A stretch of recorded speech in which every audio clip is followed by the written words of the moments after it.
Hey, Joe Soto here, and I am excited to talk about one of my other favorite topics, which is closing. And you know, the bottom line is, if you've done a great job presenting, then the close should be very natural, meaning they should be asking you, what are the next steps? That's how you know you've done a great close. So let's talk about it real quick. What are ways you can get them to kind of be aligned with you throughout your presentation? Because closing is something you do throughout your presentation, but very methodically you can add in some of the elements I'm going to share with you in the next few minutes. So first of all, I want to say, and this was some of the best advice I ever got when it came to closing, was to make it easy for people to do business with you. So number one, don't make it complicated. You know, when it's time to close, it's time to close. So when someone says, you know, well, we're ready to get started, what are the next steps? You just stop talking and just say, okay, here's the next steps. Some people will talk themselves out of a close, be like, oh, we're not done yet. I still have to show you this and show you this and show you that. No, you don't. Just stop, get the paperwork signed, get going, and then you could say, all right, I have a few other things I also wanted to show and run by you. But at the end of the day, so you want to make it easy. But here's a couple techniques. So one is to minimize your engagement. So using minimizing words like just and only and at the very least and let's just or simply or let's only. You know, this is what I call the art of minimization. And I want to share a little bit of this. I have some notes in front of me here and some phraseology. So some of the phrases you might say is something like, Jim, all we're looking to do is this. And what that does is it makes it seem like you're simplifying it down to, you know, all we're looking to do is create a marketing system for you that converts at the ad level and converts at the landing page level. So that way you can get more leads that ultimately turn into more sales for you. Now, what I've done is I've minimized it by using the word all. So this is all we're doing right now, all we're looking to do right now. Or I might say, Jim, at the very least, let's just do this. Let's set you up with a marketing and sales funnel that can help you generate and convert more leads. And then all we need to do is run some ads on the front end to drive traffic to that. And what I've done is I've used words like, let's just do this, and all I need to do, so that just kind of sets it up for success when you're talking. So I call it minimizing, okay? So I want you guys to consider using the art of minimization in your language. It's kind of tough to get the hang of it, but once you start using words like, and I'll have this in your handout so you can kind of see some examples as well, it becomes more natural for you. And all we're looking to do is give you some additional tools to help you with your closing. There's how you use it right there. Trial closing. You've heard the term trial closing. Maybe you've studied sales, but I'm going to give you some of my favorite trial closes. And by the way, a trial close is something you do throughout the presentation to gain agreement, to get them to kind of say yes and to agree with you as you're talking to them, as you're presenting, as you're just having a conversation with them, or if you're presenting to an audience on stage. So it can be very powerful. And there's all kinds of different types of trial closes. One of my favorites is what I call the agreement trial close, which is saying things like, wouldn't you agree? And then I talk, or I might say, isn't it true that? And, or wouldn't you agree that? Or can you see the benefit of X, Y, Z? And you get them to say, yeah, I can see how that would benefit me. You say, wouldn't you agree that this would be helpful? Or is this something that you would agree that would be beneficial for your business? And then you get them to say, yes, it would be. I say, great, let's keep going. And you kind of keep going, but you gain these micro agreements throughout your presentation. Other powerful trial closing questions are things like, wouldn't it be gratifying if this could happen? Or wouldn't it be awesome if we could employ a system that would help you convert your ads better or convert your marketing a little bit better by having a marketing system in place? Or can you see the benefit of, do you like the fact that blah, blah, blah, blah, blah? Are you aware of? Have you realized yet? That's one of my favorite presuppositional phrases, by the way. Jim, have you realized yet the power of Instagram marketing right now on the Facebook ad platform? And they just kind of look at you like, because you didn't ask, do you think it's powerful? And you're also not putting it up for debate.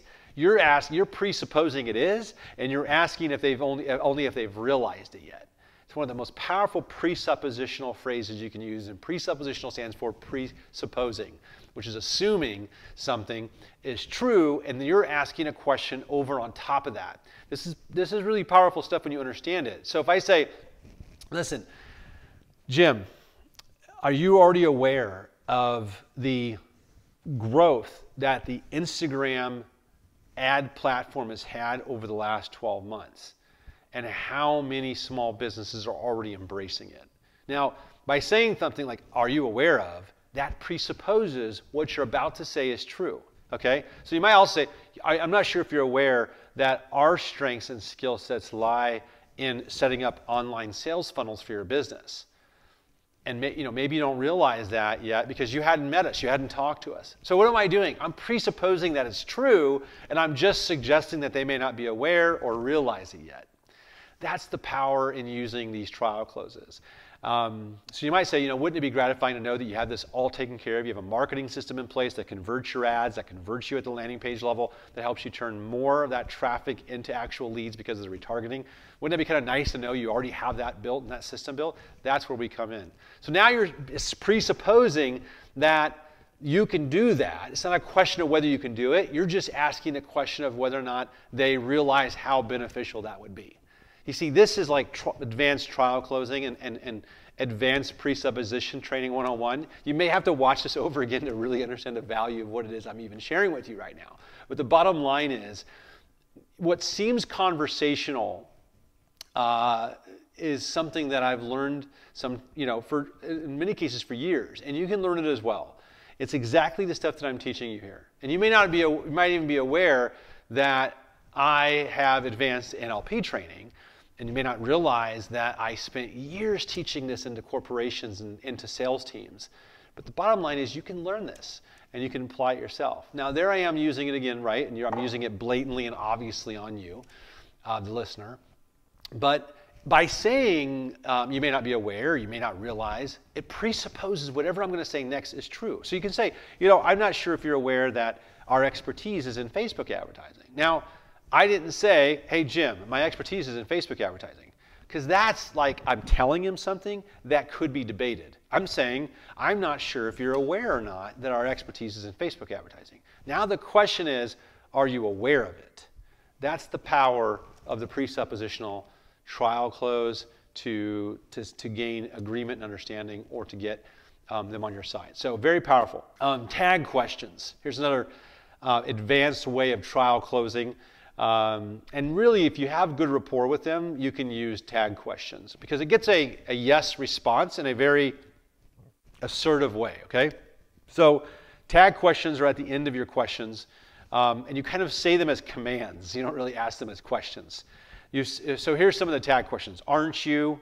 Don't you? Haven't you? Wouldn't you? Won't you? Isn't it? Wouldn't you think? Didn't you? Shouldn't we? Isn't that right? Okay? So they're questions that you say as commands. So I'll say, this is a direction you want to move in, isn't it? Okay, that's different than saying this is a direction you want to move in, isn't it? See, I don't really ask it as a question. I command it as a question. So I'll say looks like a direction you want to move in, isn't it? So what it does is by saying it not as a question, you're saying it as a command, then they are more likely to agree, and it's a way to change your tone into a more confident tone, right? You've tried all kinds of things that haven't worked, haven't you? That's different than saying, you've tried all kinds of things that haven't worked, haven't you? And now they're like, yeah, we tried this. No, I want to command it, and then I'm going to say, but you also want to innovate and go in the right direction, don't you? Okay, that's a confident way of asking a question you don't even need an answer to. You're just instilling it in their mind that they want to go in a new direction, which is you. So very powerful to use once you have some rapport, and it's a way of saying it with the tonation of a command. The future pacing close, right? So things like, if you were to do this, do you see this working? So if you were to hire an agency like ours, do you see how it could work for us to be managing your ads and managing the conversion optimization on your landing pages? You could say, if you were to move forward, what are you certain this would do for your company that we both know would be in your favor? Okay, now that's a powerful question, right? If we were to move forward together, what would you be certain of in terms of your next year revenue growth? And so getting somebody to think of being in business with you long term is what you're after here. So it may say, well, if we're doing this together for 6 months and we're doing it successfully, looking back, what would have had to happen for us to have had a good first 6 months together? This is actually a form of the Dan Sullivan question where he says, 12 months from now, looking back, having worked together and done and having had success, what would have had to happen for us to have a successful next 12 months together? So then they have to, for them to answer that, they have to future pace out and imagine being your partner for that long a period of time.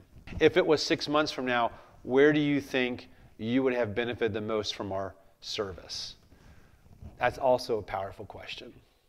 And then let's talk a little bit about conditional closing. Conditional closing is just simply, if X, then would you do Y? So if they say, well, we also really need somebody to help us with video production. I'll say, okay, so if we were to also include video work and production into our revised proposal, do you think this would be a green light to move forward?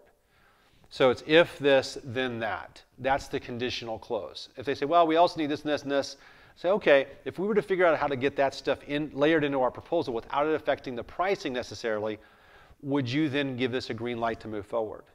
So getting them to agree to something that's based on a condition that's still outstanding for them, which could be perceived as an objection, but most likely it's a stall or is something genuinely they want added to what it is you're offering. So that's some additional tips on closing in addition to offering and asking the 3-question close, which I teach in my courses, which I've taught in my events.